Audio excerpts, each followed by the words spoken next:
Okay, so we'll continue with the webinar. As I said, my name is Mark Power from Irish Manufacturing Research. And today we're here for the EU Sustainable Energy Week workshop in collaboration with a couple of other projects. So today we have a esteemed line of guests who will be speaking to you. So we have from the COLLECTIEF project, we have Mohammed Zira Agiai from Norwegian University of Science and Technology, from the iBECOME project and fellow Irish Manufacturing Research colleague, Paula Lisa. From the SATO project, we'll have Professor Pedro Ferreira from the University of Lisbon. The AUTODAN project, we'll be hearing from Beatriz Fraga del Cal from IES and also Selena Solari from RENA-C.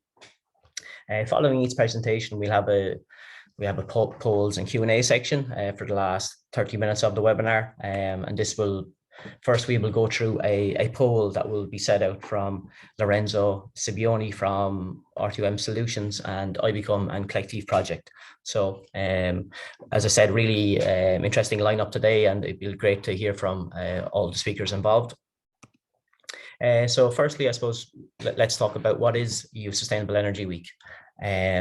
It is an event that's currently happening this week in Brussels, the physical event.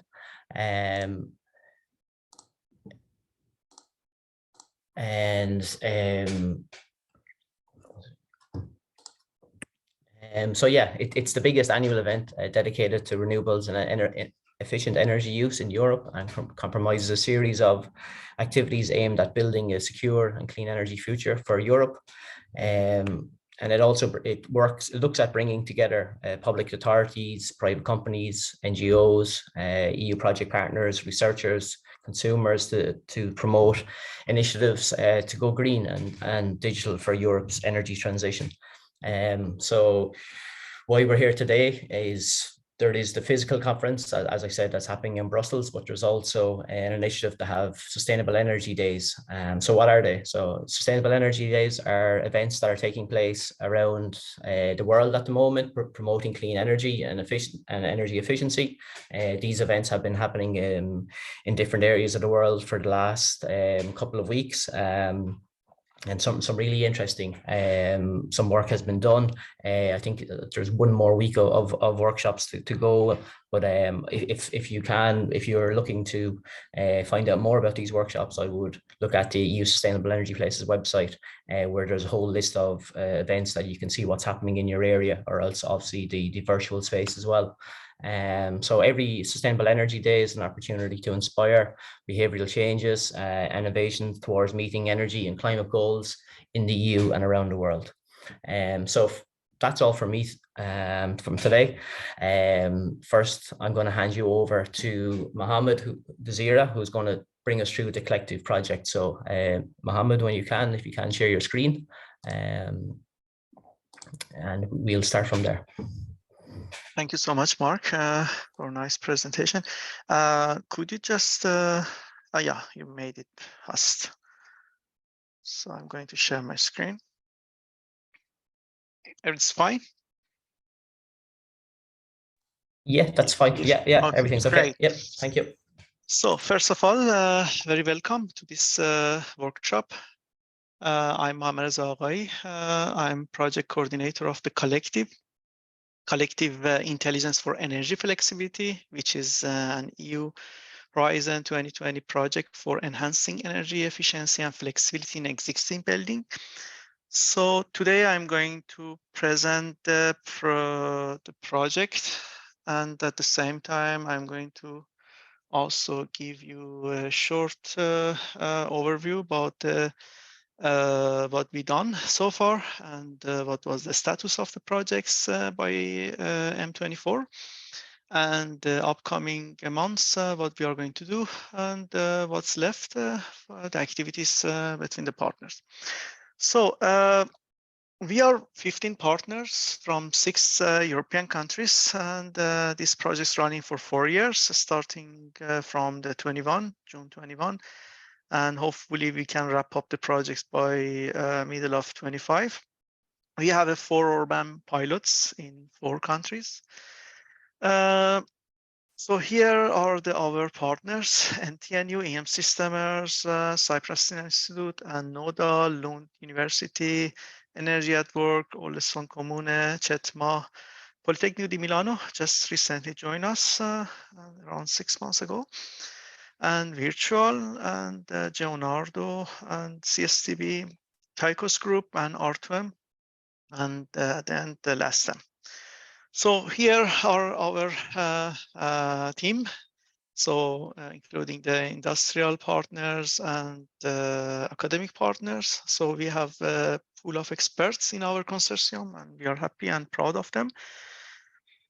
And the main idea of our projects is based on the smart readiness indicators, and most of you are familiar with that. This SRI is like a EU scheme, a methodology, and which can measure and rate smart readiness of the buildings. And this is based on the 3 key functionalities: the energy efficiency and overall in-use performance, adapt their operation to the needs of the occupants, and adapt to the signals from the grid, like energy flexibility. So the previous projects more focus on the first 2, and the latter one on the communication with the energy suppliers was missing, and the collective tried to actually improve the communication between the suppliers and the end user and occupants in order to provide the energy flexibility for both sides. So our solution is to upgrade the smartness of the existing buildings in the higher level. So we promise at least 1 level. And we try to also control the household and appliances inside the buildings, and any other energy systems inside the buildings, and in order to provide the minimum need for the data transfer and storage.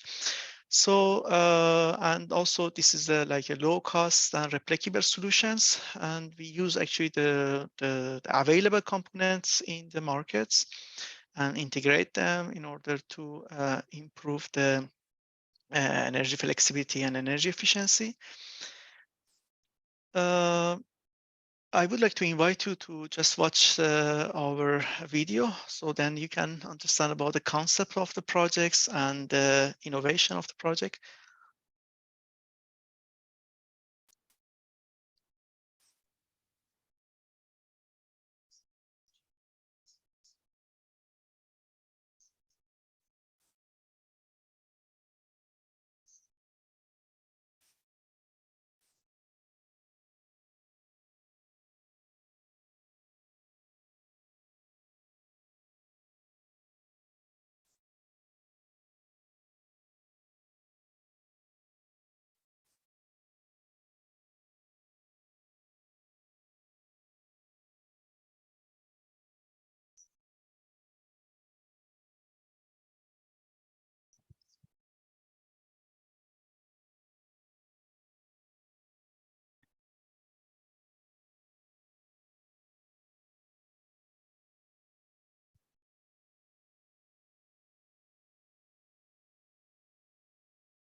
So as you understood, actually the collective projects is based on the collective intelligence, which is the distributed intelligence paradigm.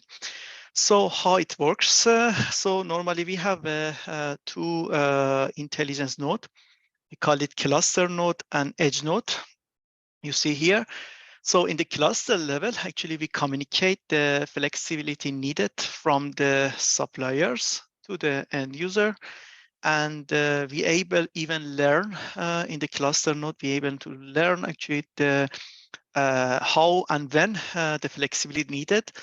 And in the edge node, we try to control the appliances and households. And also we consider the thermal comfort and any preference from the end user. And for instance, in the maybe at morning, we're able to just stand by the washing machine if the flexibility needed, and if in the afternoon maybe we can stop the charging the electric vehicle.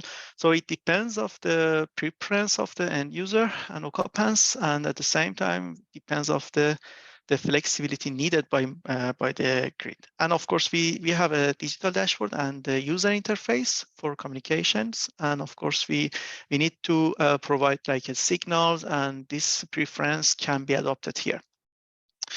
So we have several solutions from our experts, and including the sensors. Sensors is one sensors. This can actually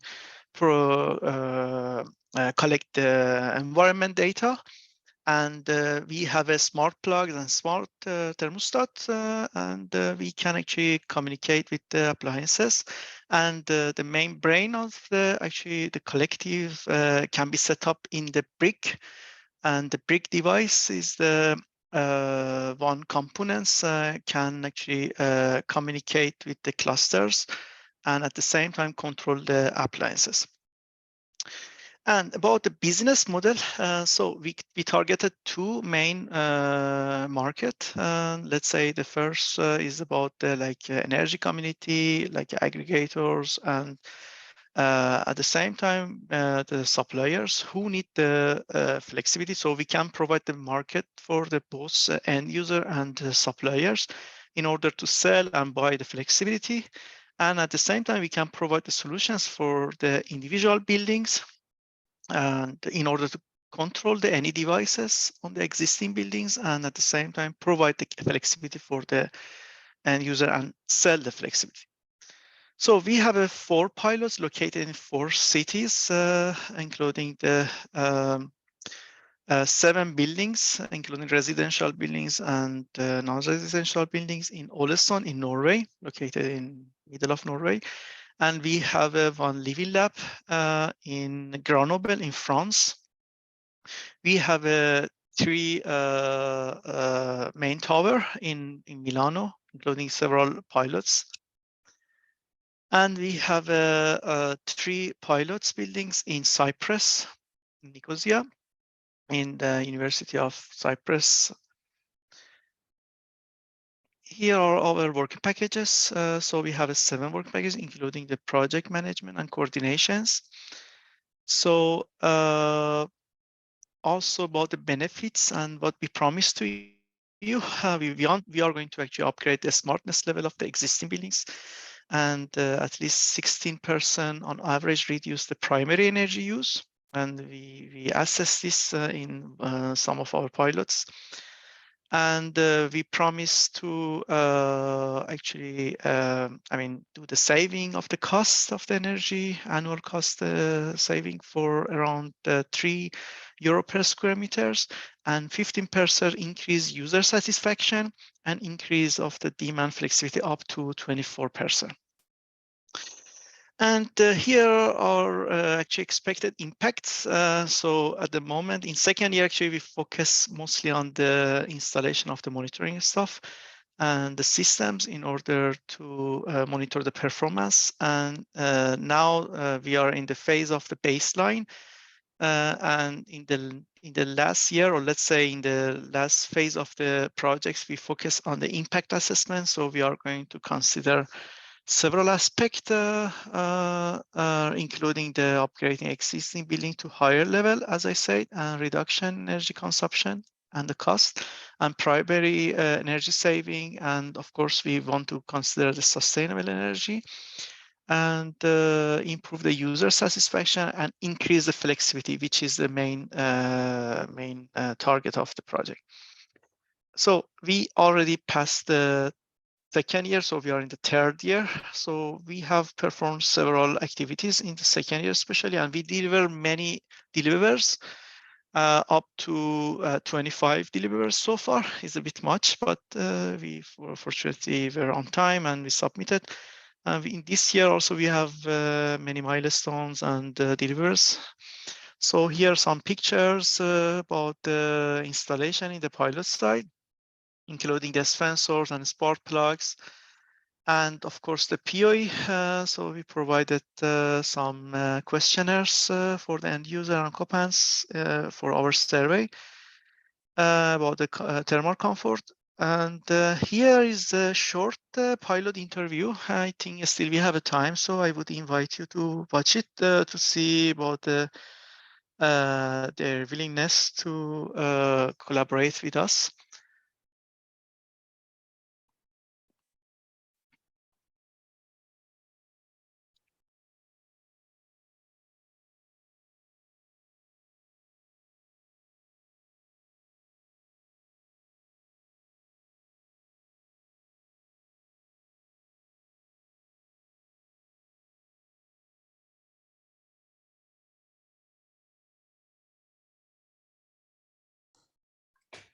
I'm sorry, Mohammed, the sound isn't coming through from the video. So maybe Okay, so I can skip it, yeah, but you maybe can find first, it. yeah, or if you want, you could add the link to it afterwards Absolutely. into the chat, so Sure. people can find it afterwards. So yeah, thank you. Yes. Sorry. Okay, thank you. So let's continue. Sure. Yeah. So we developed the user interface and digital dashboard in the second year of the project, and we already actually had a successful small scale demonstration in one living lab in Grenoble, and we tested the reinforced learning demand side management in the one living lab, and it was very successful. And very soon we are planning to actually start the larger scale demonstration in the pilot site. So we already plan for starting in the Norwegian pilots, then we will start with the Cyprus suppression pilots, and then Italian pilots. So here is the third collective general assembly meeting in Olesund last year. It was very great to visit for the first time our colleagues there. And just recently we had a fifth collective general assembly in Grenoble in France, and it was very, very productive. Thanks a lot. And if you are interested in these projects, and if you have any questions or would like to have a collaboration with us, just reach out to me. And through our webpage, you can find more information about projects. And I will also share this link. Sorry for it's as a problem about the sound. So that's great. And thanks a lot, and enjoy the rest of the workshop. Thanks, Mohammed. That's a very good presentation, very informative, and looks like a very exciting project. So we'll definitely keep an eye on that for sure. So next, I'd like to welcome Paula Lisa from Irish Manufacturing Research, who's going to take us through the iBECOME project. Hello, hi Mark, thank you very much. Let me just share my screen. Give me a second. Can you please just confirm that you can see it? Yes, working fine. If you can just go into presenter mode, Paolo. Yeah, that's great. Thank you. Okay, thank you. Well, welcome. Hi everyone. Thank you very much for joining us today for this workshop. My name is Paulo Lisa from the Irish Manufacturing Research, and I'll be talking about iBECOME, which is the Intelligent Building Asset Control for Comfort, Energy, and Flexibility Optimization. The agenda for today is the Reshaping Europe's Buildings Energy Performance with iBECOME, where I'm going to give you an introduction about what is iBECOME and what it is aiming to do. Next, I'll be exploring the iBECOME Virtual Building Management System and Services. And finally, I will just show you some of the iBECOME key components. So iBECOME wants to reduce bills in a facility through energy savings and demand response, while improving occupant well-being through optimizing comfort by leveraging IoT data analytics and efficiency control of a building, and while enabling additional services such as EV charging and optimization. And our motivation is that we spend 90% of our time inside a building, and more than 40% of energy and 36% of emissions are attributed to buildings. And roughly 75% of our existing EU building stock is energy inefficient, with poor indoor health and well-being, lack of intelligence and interconnectivity in existing buildings. And now we have the Internet of Things and big data evolution that can help us to tackle the challenge above. Our ambition is to reduce the energy use and energy bills in a facility by 15%, and reduce comfort complaints by 20%, and improve indoor air quality by 10%. Improve the smart readiness of buildings by 10%. Track, prevent, and reduce equipment and operational faults by 20%. Improve wellness by 20%. And generate revenue by energy savings to invest in further energy conservation measures.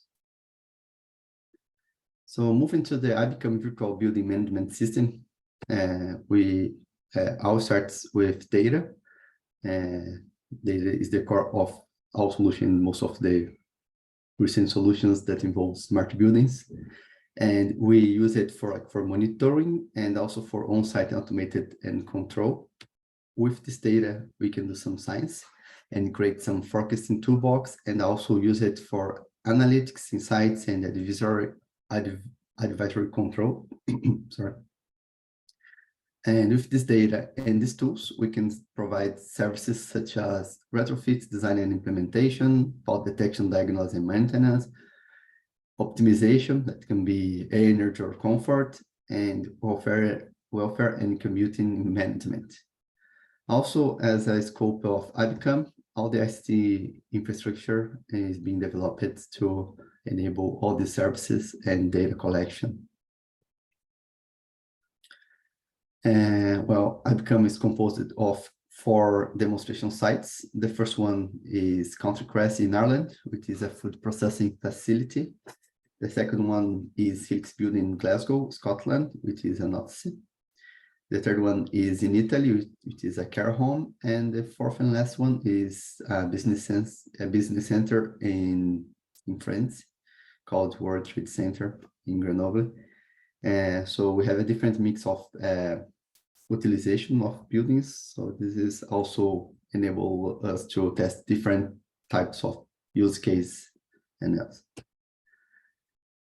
Just some words about the iBECOME status to date. So we have completed all the preliminary studies, reports, analysis, framework review, and all the deliverables are available on our website. So if you want to learn more about iBECOME and its components, you can just go there and download this. You can find also good material about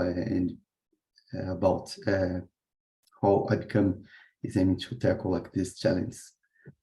And in iBECOME, we have completed the 3rd year. We are now in the 4th year, and all the installations completed, very much in all the pilots. And now we are in the stage of deploying services, that you'll be talking in a minute in more depth. So the virtual building management system service that iBECOME is going to provide is composed of 2 parts. The first one is the core solution, which will provide the energy and comfort optimization, which can be the monitoring of CO2, of the temperature, of humidity. It can also bring automated control of HVAC systems. The second one is measurement and verification. So things can be tested, and you can validate if some future intervention will bring the expected benefits to the building. The third one is demand response. So we have a few equipment that are being part of this demand response service, where our algorithms are let's say, understanding when is the best time to switch on or switch off some according to the grid constraints or according to the energy peaks, etc. We have the fourth core service, which is the fault detection and diagnosis. So we can perform this fault detection and diagnosis in a number of different use cases. For instance, we can detect failures in smart valves. We can detect failures in air handling units or light if the light's not working properly, because we have also luminance sensors. And finally, and the last one is the predictive maintenance, where the main goal is to evaluate in real time if how some equipment is performing, and detect when would be the next maintenance needed, because it's better like to fix something or to replace something before it's too late, because if you wait some equipment to fail before you do it, you can spend much more money, and because you are going to have some your process can be like stuck, and you don't have time to do it like on the fly, let's say. And we have some additional services which will be which iBECOME is going to provide an API to allow a third-party integration. And so additional services such as healthcare management, EV charge optimization, and car sharing can be also integrated to iBECOME platform, and also others depending on the kind of application. Some of the key hardware components in iBECOME. So in the building side, we start with the automation server, which is used to connect existing and new building management system sensors and meters. And this is a gateway where like all the other sensors send information to. Secondly, we have the smart thermostat, used to optimize heat and cooling, and can receive automated actions. We have the demand response panel that enables demand response services, and the smart sensors in the buildings to monitor and make predictions. They are basically indoor air quality, so they can check the temperature, the humidity, the CO2, CO, illuminance. And in the other side, we have the key cloud software components, which is the enterprise, starting with the enterprise server, which is collect all the information from the automation server that I presented before. And this information goes to iScan, which is responsible to store and analyze data collected from the buildings. iScan is also what where some of the services are deployed. So you can create rules and channels and scenarios that can be tested. And also iScan allows other applications and other services to collect the data from it, such as the auto calibration tool that enables predictions with accurate physical-based simulations on the cloud. Because in iBECOME, we are also using the concept of digital twins. So for each of the pilots, we have a digital twin that can get data from iScan and calibrate the models to have good accuracy. And as I mentioned before, there is also the API for third parties.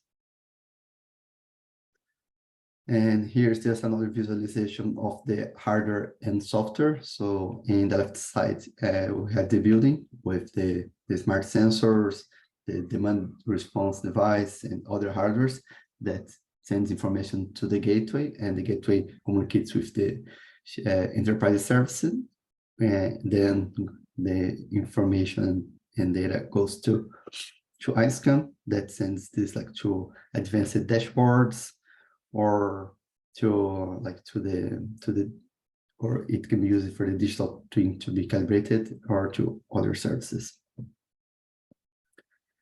And here I have just some examples of the dashboard and the information that iBECOME is going to provide to the end user.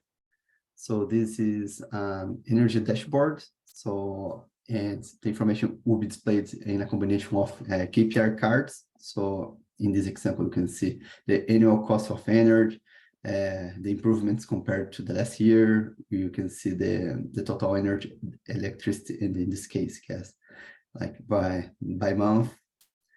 And you can also have some real-time information, or information with more with a better granularity. So you can see this is hourly measurements for some of the sensors, and you can also see some of the aggregated values for instance, for some rooms in a specific building, or some specific areas in an industrial facility.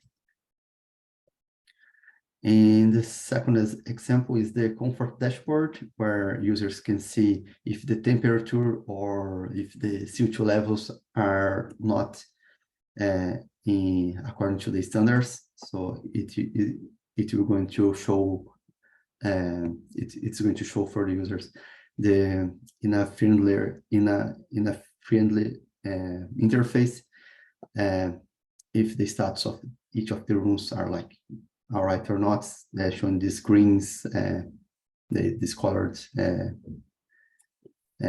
squares for each of the rooms. Red is that there's something that needs to be verified in that specific place. And this information and the dashboard can also show the actual values for each of the rooms, or from each of the sensors, and the humidity also in real time. And the dashboard can also be configured to display some alarms, which is very important for the building managers, especially if we are talking about industries that requires some high level of accuracy in the thresholds to be kept. So in these alarms can show if the CC is not operating, or if the CO2 and temperature are outside the required limits, or if energy consumption in that place is higher than expected, or even if there is missing data that can mean that some equipment presented some failure. And this can be also, these dashboards can also show the information from alarms from the services. For instance, the fault detection can just send an email or show in the dashboard which equipment has presented some failure or anomaly, and also the dashboard can show what is the expected replacement date for batteries, in case you are monitoring some using the predictive maintenance of service. And this is just another representation of the dashboards. This is bringing a more general view of the whole building. In this example, we have this mock template for Higgs building, where users will be able to see each of the services, the fault detection, diagnosis, predictive maintenance, demand response, and what if scenarios, and the KPIs that are important. And in the center of the screen, you can see for instance, the number of hours out of the comfort zone and the real data showing the temperature at that time, and also some historical information about the air temperature, relative humidity, CO2, and illuminance. And you can also see you can also create the different areas for each of the rooms, each of the floors in the rooms, and you can see how each of them are performing. And the iBECOME platform can also simulate what-if scenarios. So let's say that one needs to wants to see if a new intervention, a new energy conservation measure will bring some benefit to that building or not. You can first test it using the digital twin. You can see down there in this picture, so you can test it. If you want to replace the insulation of some wall, or if you add, for instance, PV panels or a different of energy production, you can test it in these simulated models in this digital twin, and evaluate if it's going to bring the benefits that you are expecting. And if it is, and you can do this like before deploying in the real world. That is it from my side. Thank you very much. And if you have any questions, you can just put it in the chat, and you can discuss it later. Thank you very much. Thanks, Paolo. Thanks for that. Very interesting presentation again. So I'm working on the project, so I know how good it is, and the latest results are very exciting. So yeah, thanks very much for that. Really good presentation. So next we have the SATO project, and Professor Pedro Ferreira from the University of Lisbon will discuss the SATO project. So Pedro, if you're there, can you start? Yes, I am.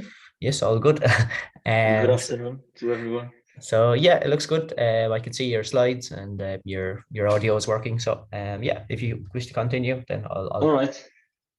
Thank you. So again, good afternoon to everyone. I just would like to start by thanking the invitation. Sorry, Pedro. We can't see you. I think it's we can just see your background. Sorry, you don't see this? Oh no, we can see the slides, but we just can't see you speaking. I think it's something with your background, but no, it was just the protection of my camera that was okay. Sorry. No problem. Okay, you can continue now. Thank you. All right, thank you. No, so I was just thanking the invitation for being in the event and having the chance of showcasing SATO to whoever is listening. So SATO means, the acronym means Self-Assessment Towards Optimization of Building Energy. It's a European project, as you know. So SATO is made of 16 partners across 7 European countries. We have 9 pilots that we test using more than 15 use cases. 15 was a number at the beginning of the project, but actually this evolved, and we have different additional use cases that will serve our demonstrations and our evaluations of the project. These pilots are structured, or they belong to different classes of buildings: office buildings, residential buildings, and retail stores. And we have them, the office buildings and residential buildings, we have cold and warm climates. So we have pilots in Denmark, in Italy, in Portugal, and we have also this in Austria, another pilot. SATO answered a specific challenge in the topic that we applied for, which was the fact that most, and this is in addition to the inefficiency and the inability of most buildings as was pointed out in previous projects here, being able to be energy efficiency. Also, homeowners and building managers, they are unable to assess the real life energy performance of their buildings and the equipment and the appliances within the buildings, which is a really big limitation, because without having updated and assessments connected to the real life, to the usage that occupants are making of the building, it will be difficult to improve the buildings, to prioritize where to make improvements, where to buy new equipment, which functionalities to add, or technical domains to add to the building, and so on. So what is the main objective of SATO?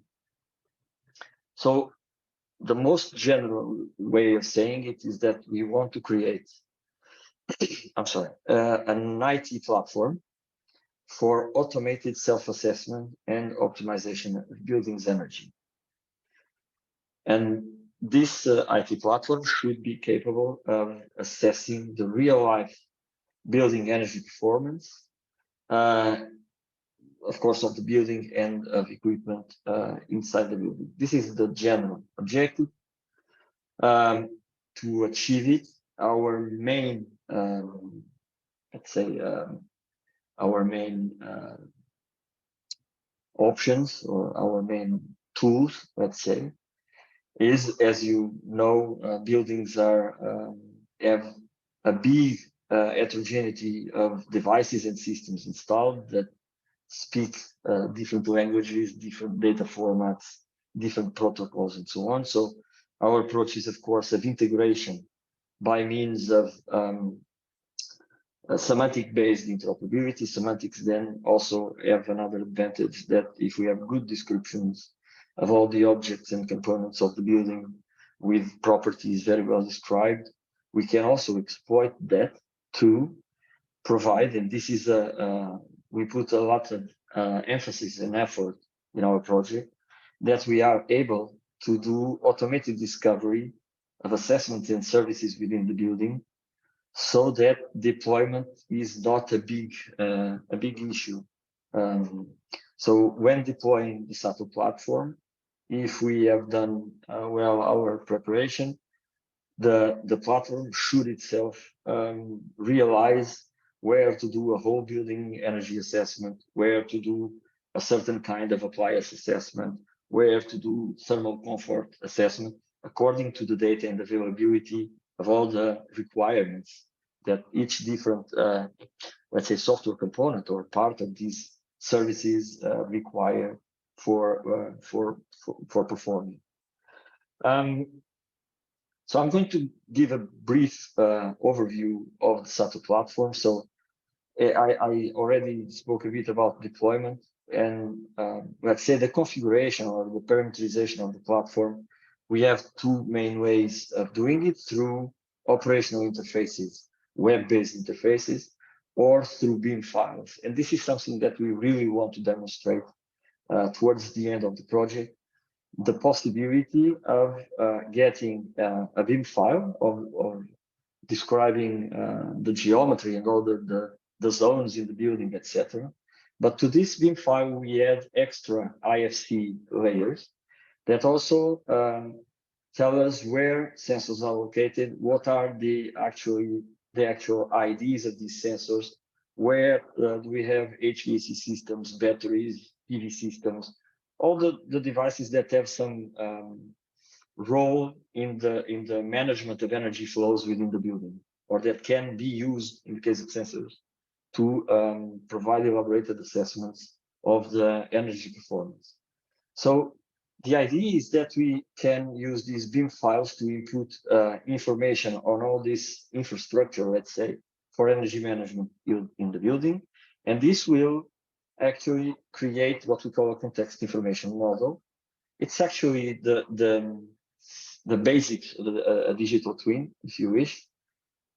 And by doing so, and if the IFC is well built according to the equipment that is inside, Also, by configuring all the devices endpoints to send information to the right endpoints, the platform can recognize already from the data coming in which bits of data belong to which system within that building, and then start, of course, operating. So our IoT layer then is ready to receive the data, to identify where this data belongs to, and also have this context information model that allows us to have a kind of automated discovery of assessment and service, energy management service possibilities. On top of this IoT, this is what we call the SATO middleware that has the data and the context information model. We then have a layer which we call the self-assessment framework that has been already activated according to the building specific through the context information model, which has a number of KPIs and assessments that are executed with the frequency that is specified for those KPIs and those assessments.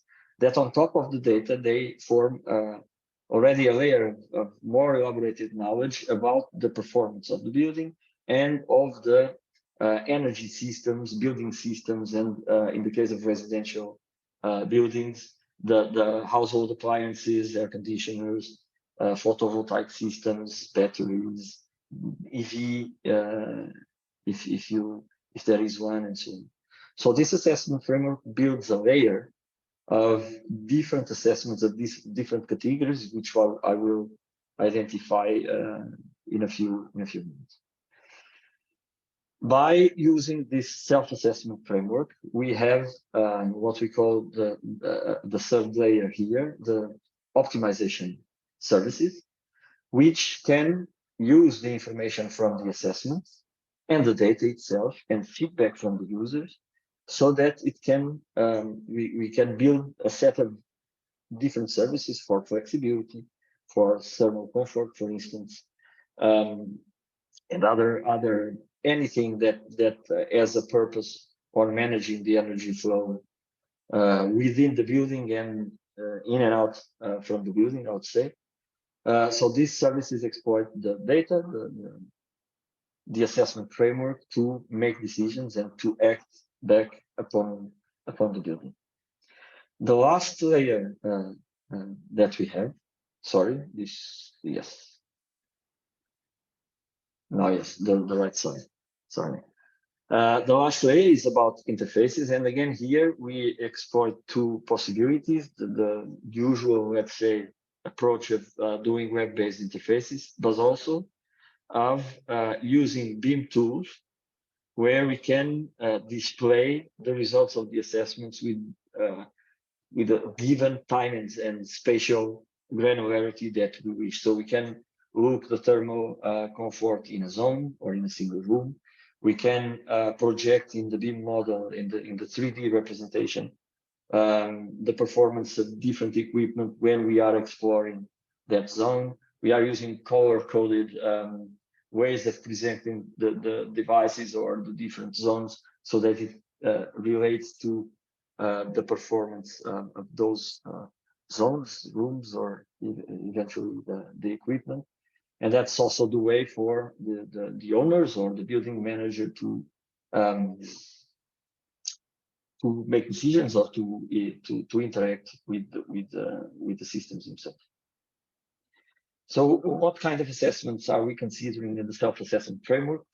I just would like to stress that assessment is the main or is the core part of the project, and it's of course the core part of the topic that we answer to in the energy program. So we have 5 categories of assessments: whole building assessments, where we can compare the performance of our building according to its, for instance, to its past behavior and see how well we are in the present. We can also see how the building performs when compared to the average building of its class. So we made an extensive survey of existing buildings and their consumptions within the literature, within lots of information sources. And we did this for different categories of buildings. And we can do this in time granularities of 1 year, 1 month, 1 week, hourly based, and we can present how is our building performing in relation to, let's say, average and other buildings behavior.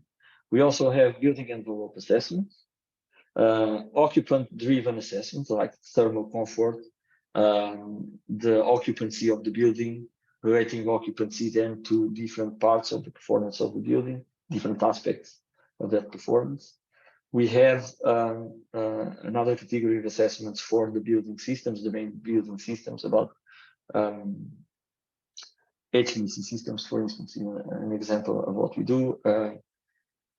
We have then a special kind of class of assessments for the residential sector on household appliances. It was one of the issues that even when we were doing the project negotiation stage, the project officer, when we were signing the contract of the project, he asked us that he wanted this project to provide at the end policy recommendations and the recommendations on how to do a real life assessment of household appliances that could complement the energy label, which is a bit static and elaborated in, let's say,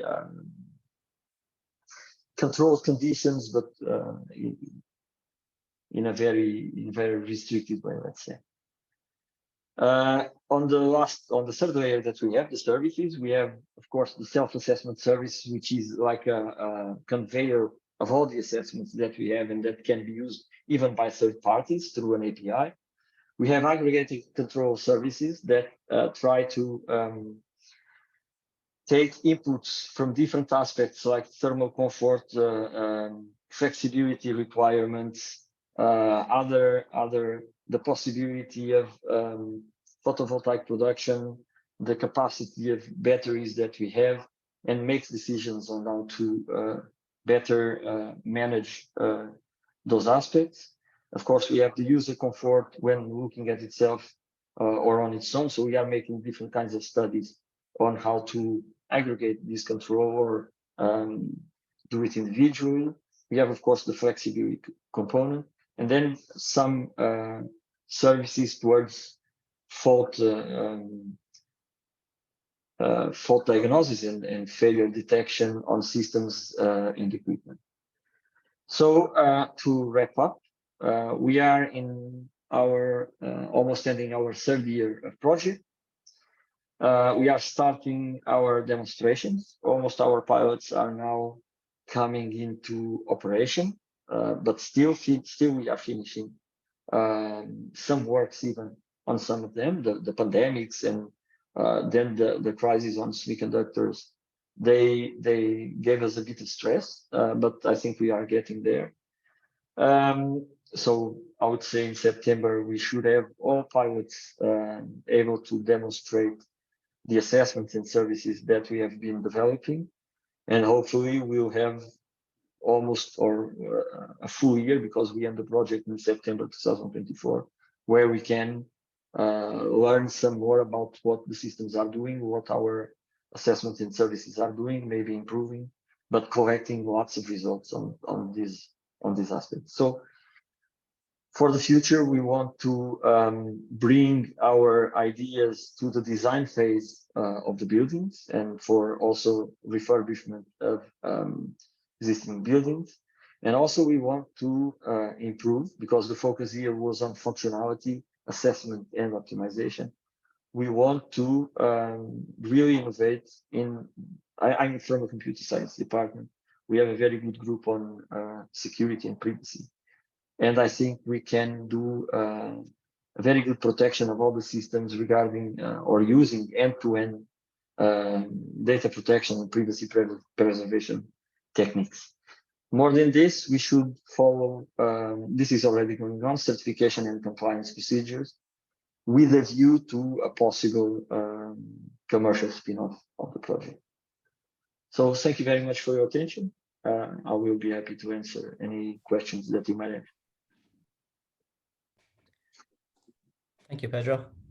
Again, a really interesting project and really interesting presentation. We look forward to seeing the next phase of the project and what's to come from SATO. So thanks very much for that.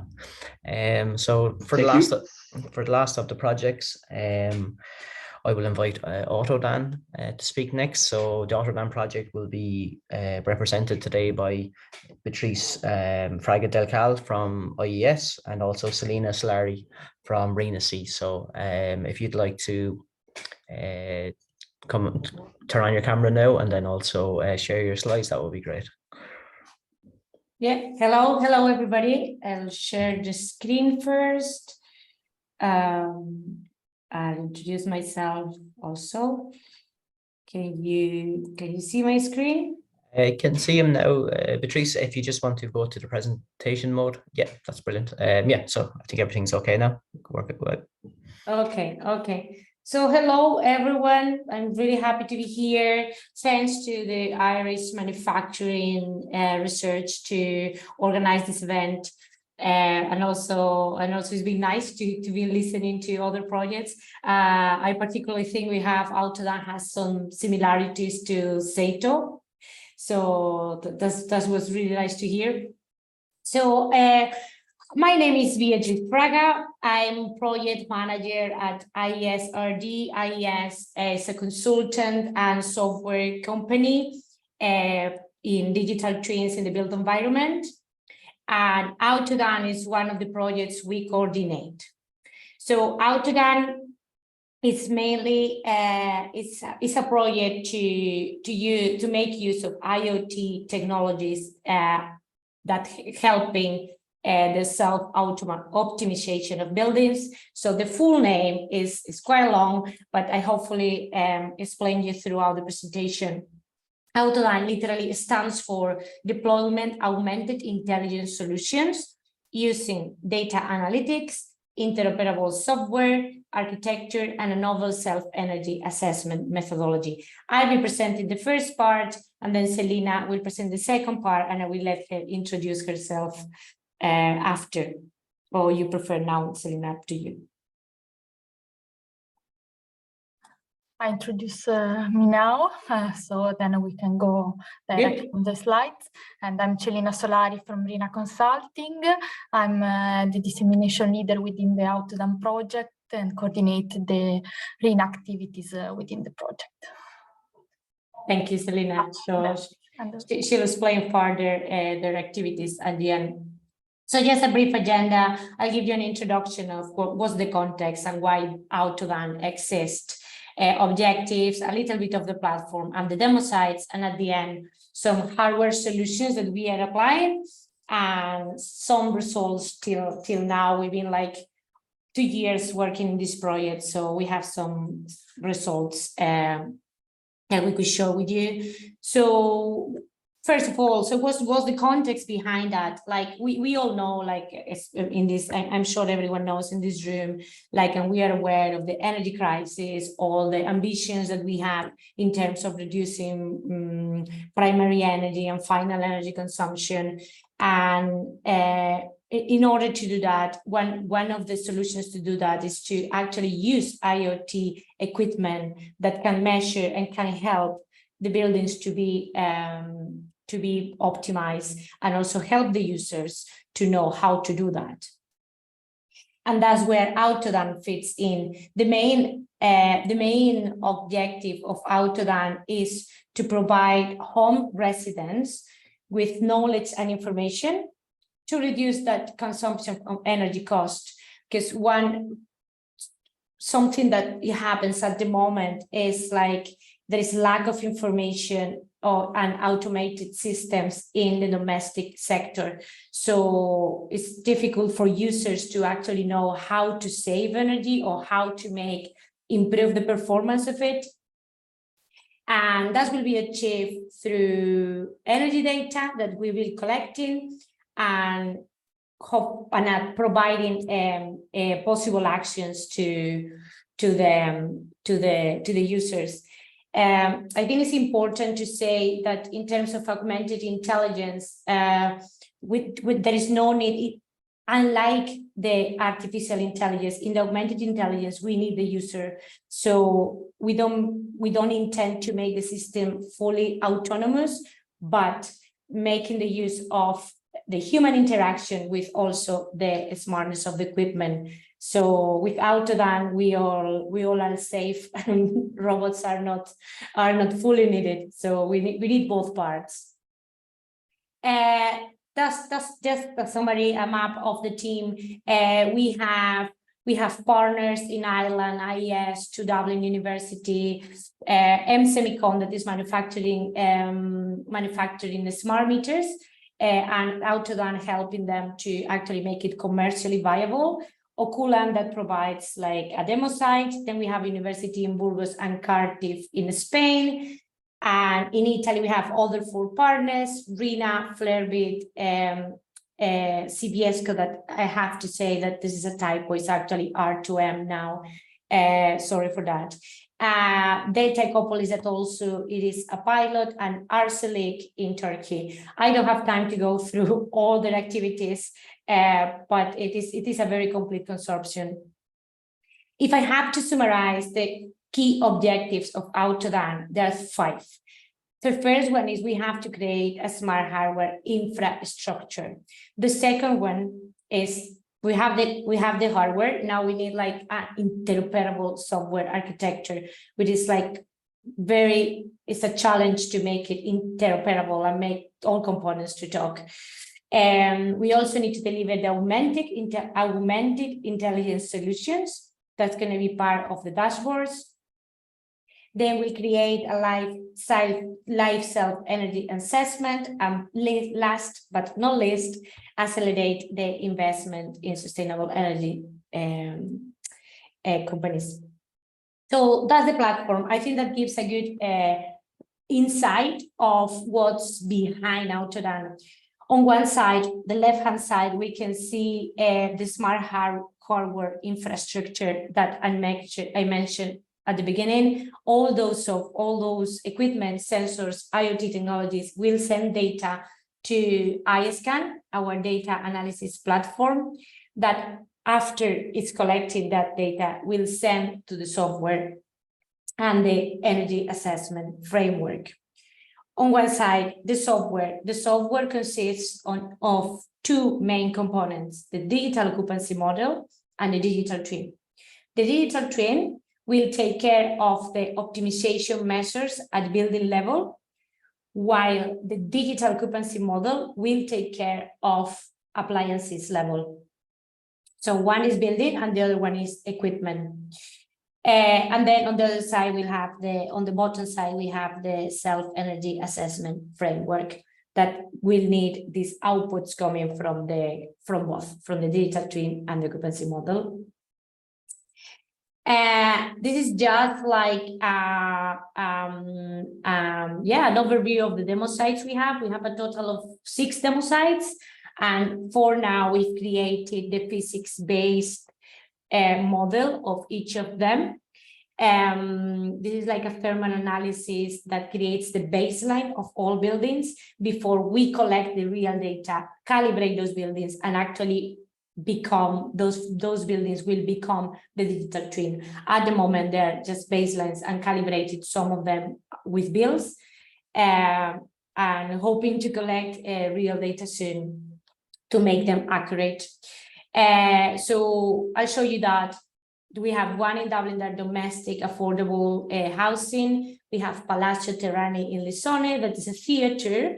We also have a foundation in Burgos, Spain, and the other three are a cooperative multifamily building in Milan, student accommodation in Burgos also, and then a business park in Dublin.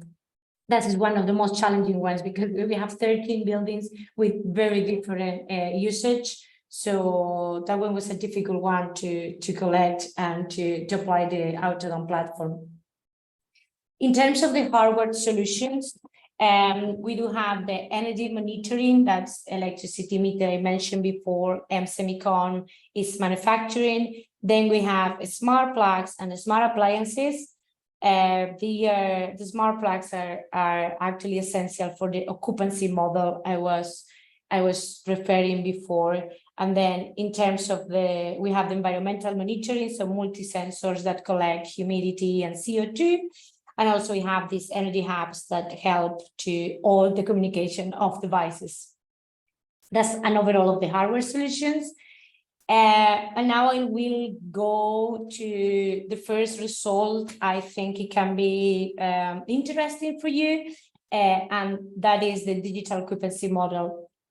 I've shown you before that the software will have the digital twin at building level that at the moment is only like baseline energy models. And then we have the digital occupancy model. This is responsible, and what does it do? So this model helps the residential users to schedule the equipment for the following day, depending on the energy prices. So what I've shown in this diagram is the three components that the team has developed, and that describes a little bit how it works, because there are two paths to achieve that. One path is load desegregation, using the load desegregation component. There is where we don't have, in the case that we don't have smart plugs and we have the full load of the building, we have this. We have to develop this optimization component. Then another option is like we have the smart plugs, so then that load desegregation is not needed. Then we have the clustering. The clustering is a process to obtain the most frequent pattern, and that has to happen regardless it comes from a load desegregation path or if it comes directly from smart plugs. And all that can actually send all the algorithms and methods to the next demand-side management optimization. This is a general overview. There is a complex process behind, and the team has developed and put a lot of effort. And the last result I'm going to show is the dashboards. The dashboards where we will be showing the augmented intelligence solutions of AUTODAN. The dashboards, they require there's a lot of process behind it, is because here is where stakeholders, developers, and UX design put their ideas together to deliver this, and requires a lot of communication. It's not only like a nice design. That something I've learned is that requires like a lot of communication to make sure that actually the user gets what they are expecting. So we don't provide solutions that the user doesn't need. It's very important to keep the user all the time at the core of the design. This is just like an overall displays of one of the tags where you can see the energy consumption, the tracking of your energy savings, and the notifications on the right. I'm not going to go further. I don't have time. So I'm going to give the floor to Selena, that's going to explain more the self-assessment framework. Thank you very much. I'm happy to hear your questions after that. Thank you, Beatrice. Okay. Next slide, please. Okay. So another AUTODAN result is the self-energy assessment framework.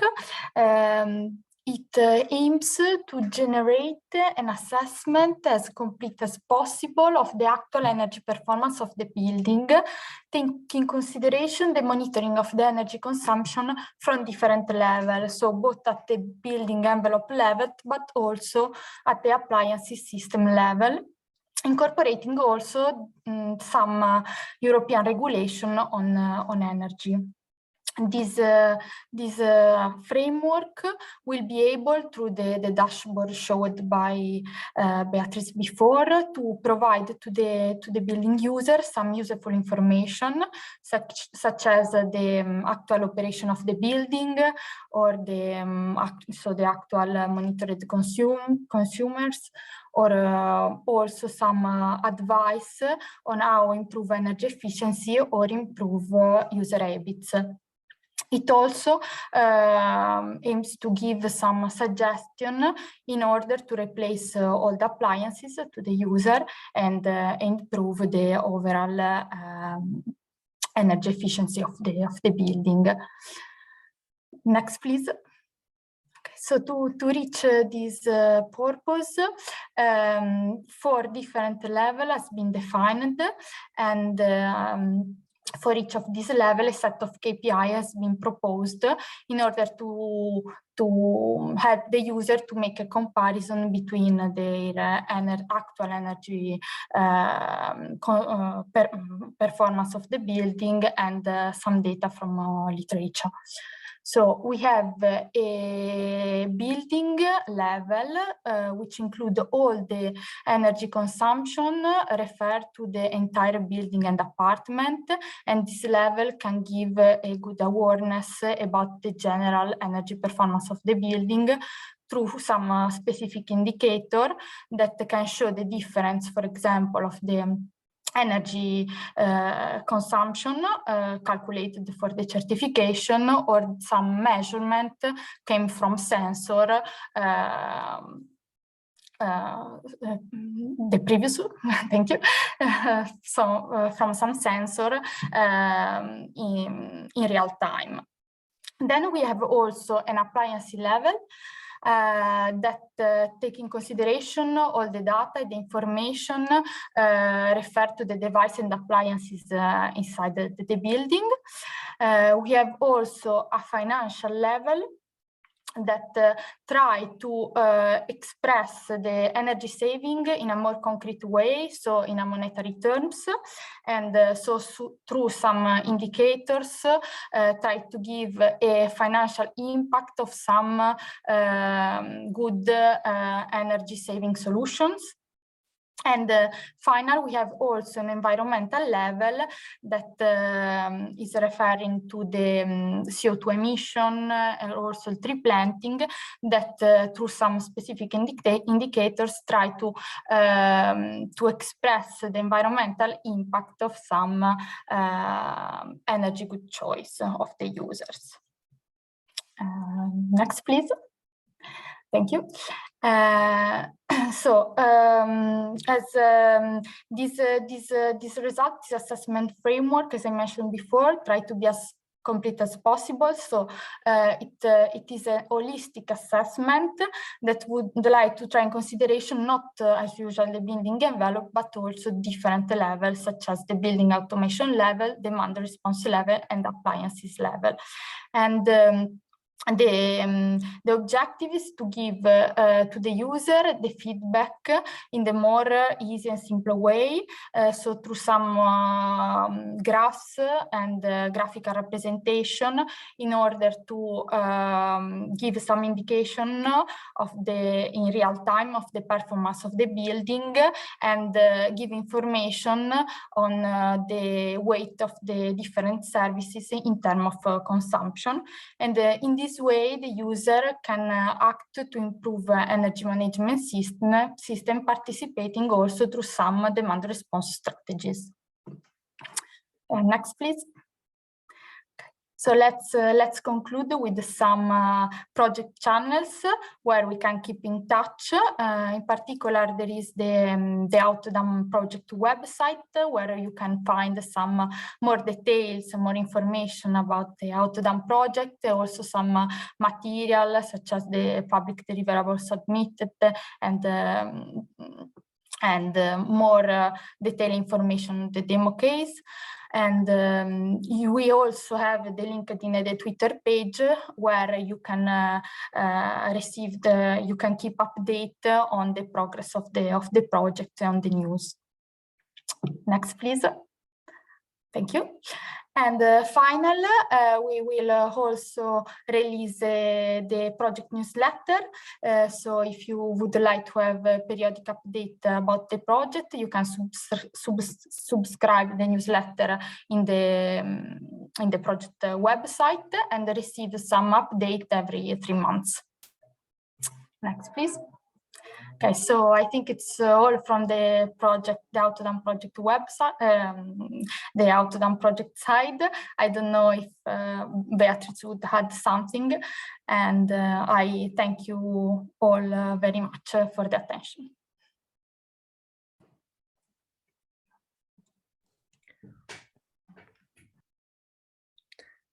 So thanks very much, Selena and Patrice. Very enjoyable presentations. Again, the AUTODAN project, it's very interesting, and there's a lot to look out for. And as you mentioned, make sure people visiting the webinar today go onto the AUTODAN channels to look at the latest progress from the project. So finally, we're going to finish up with some polls just to gather some feedback and some engagement from the audience. So now I'll hand over to Lorenzo Sibioni, who's involved in the COLLECTIEF project and a member of the R2M Solutions company. So Lorenzo, if take it away. Hello, everyone. Thank you, Mark, for presenting me. So I want to thank all the panelists for very interesting presentations. As you know, most of these projects are related to advanced BMS systems. So here I want to present you a short survey that deals with the diffusion and replication of these systems within the market. So you can either scan the QR code here to take part to the survey. There are just 3 short questions with a multiple choice. Actually, they are ranking questions. So I will just give you 1 minute to scan the QR code, and then I will read the questions. So starting with the first one. From your point of view, what are the most significant drivers that could convince a potential client to invest in a BMS platform, advanced BMS platform? So just to show you the possible answers, these are the possible drivers that you can choose, and you have to rank them from the first one, which is the most important for you, to the 7th one, which is the least important for you. So we have energy and economic savings, increase of productivity of employees, revenues from flexibility services, diagnosis of building energy usage, building value increase with possible certifications, interoperability of the HVAC equipment, and building carbon footprint reduction. Then going to the next one, you can start answering to the poll if you want, while I read the questions.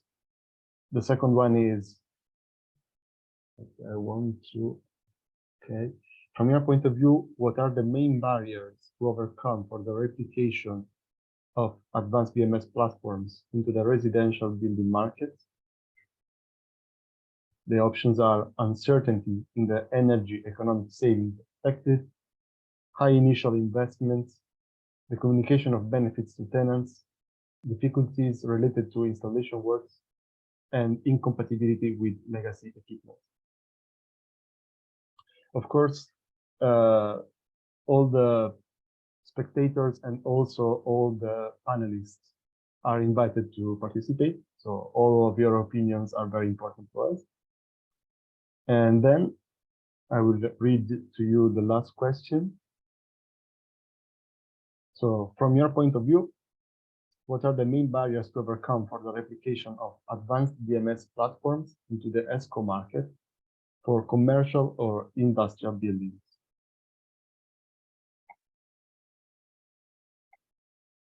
Options are uncertainty in the energy economic savings expected.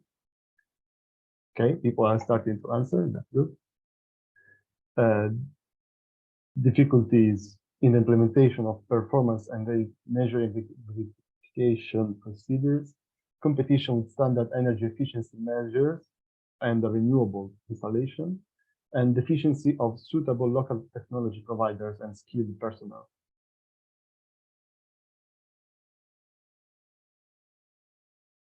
I will maybe wait just 1 more minute to let people time to answer, and then we can see together all the results.